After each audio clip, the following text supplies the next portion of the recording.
with reflective journey with cognitive professional cognitive role and cognitive neuroscience research internship. And this is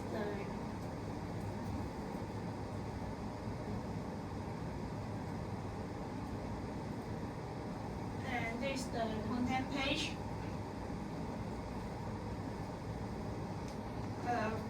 The presentation contains critical reflection on my 12-week research internship in the Cognitive Neuroscience Lab with Professor Nicole Wong and researcher assistant Karen at the university. This experience has significantly shaped my current professional as a psychological researcher instead of simple unveiling information on the task. This reflection will focus on how practical involvement in neuropsychological research, including data collecting in TMS and EEG programs, and even data processing.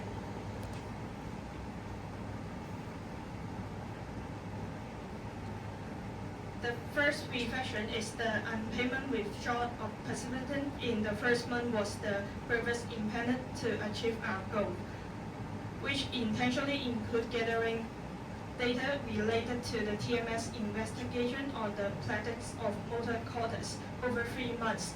We require 8 to 10 individuals on a week basis. Nevertheless, 1/3 of the planned participants have failed to show up, often without prior notice. My first response was to be inactive. I would inform Karens, reschedule appointment, and miss weekly objective. This reaction attitude would make me feel helpless, and I began to question how researchers handle project schedule in the real life. The answer to that question was that procedure to lead my own researcher will only put my pressure on myself. Professor Wong had a meeting after one particular week, during which 5 participants failed to show up. He asked me to problem solve. He questioned, what information do we have regarding the reason for such not shows? Your problem cannot be repaired unless you know what it is. The inquiry changed my attitude. I gathering 2-week work of attendant information, including demographic of the participant, the type that make appointment, and any comment made when they cancel. The trend was observed. 70% of not show were undergraduate students, 80% of them were missing during evening shift, and 60% were first-time participants who quite lack of reminder as the reason for their absence. Based on this information, I developed a 2-part intervention. One is focused evening shift on university learner, as most of them should have more flexible teaching schedule. And second is issue 2 reminder rather than as one we have done. Professor Wong accepted the plan, and within 2 weeks, not showing fell by 12%. This experience reminded me that critical thinking in psychological research does not just start and end with the analysis of study data. It also including the management of research logic. As an investigator or researcher in the future, the ability to solve optional problems based on evidence and not intention will be critical to keep study on track and searching finding. Moreover, this compete is relevant to clinical practice. If I become a neuropsychologist and running the assessment process, I will have to force and overcome to participant attendance, ensure a consistent level of care, just as I did with patient data collecting. Now let's move to the reflection 2. The error I made during e-print data process was misunderstanding that accuracy in the field of psychological cannot be composed. Since data accuracy involved clinical decision, it formed the base of my future professional life. At the beginning of the internship, I was given raw e-employment data from the EEG study on emotional processing by Karen and processed it under her supervision. The work including cleaning the data, excluding invented reaction, coding based on the schedule of participant emotional rating, connect behavioral information with EEG maker, and linking reaction to brain activity. The following day, I was called to Karen desk. Look at the reaction time of participant 14, she said. I immediately noted that I have mistakenly imported the information in milliseconds instead of seconds. The store all value has this mistake not been detected, it could have in eventually the statistical analysis in the study. Its global work, researcher piece may be retracked due to such a mistake, Karen explained. Once in a clinical environment, if you use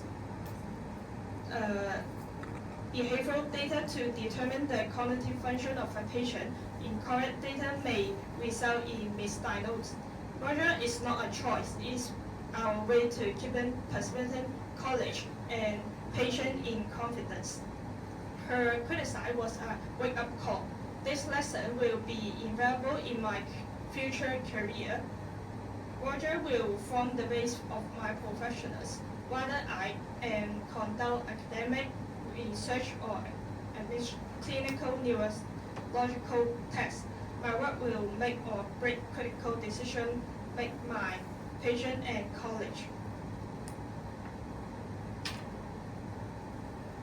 And the third reflection is I have always assumed that research was an individual work.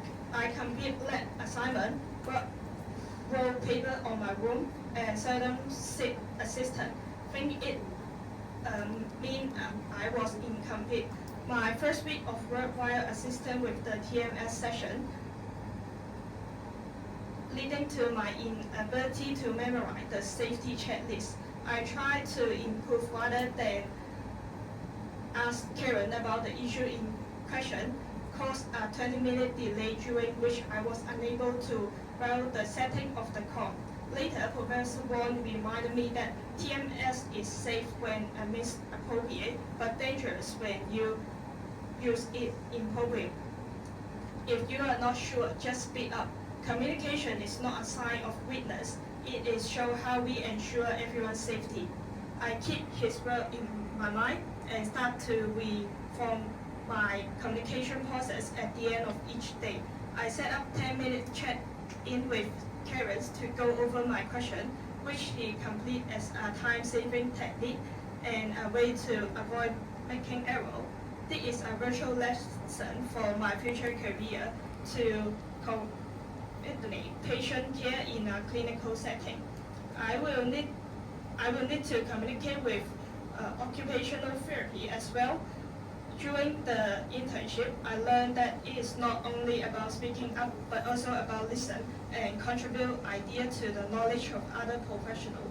This competition will enable me to assist in a team setting where shared achievement depend on ensure that everyone is here and appreciated.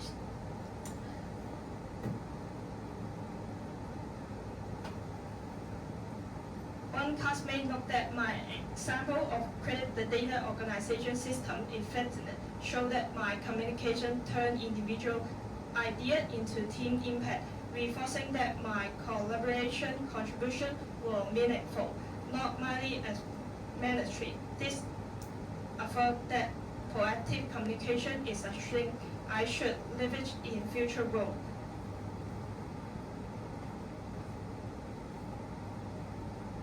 And this is the classmate feedback.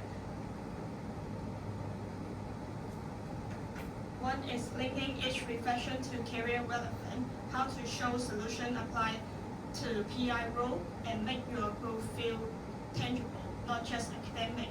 And the second feedback is the TMS safety incident was a strong example.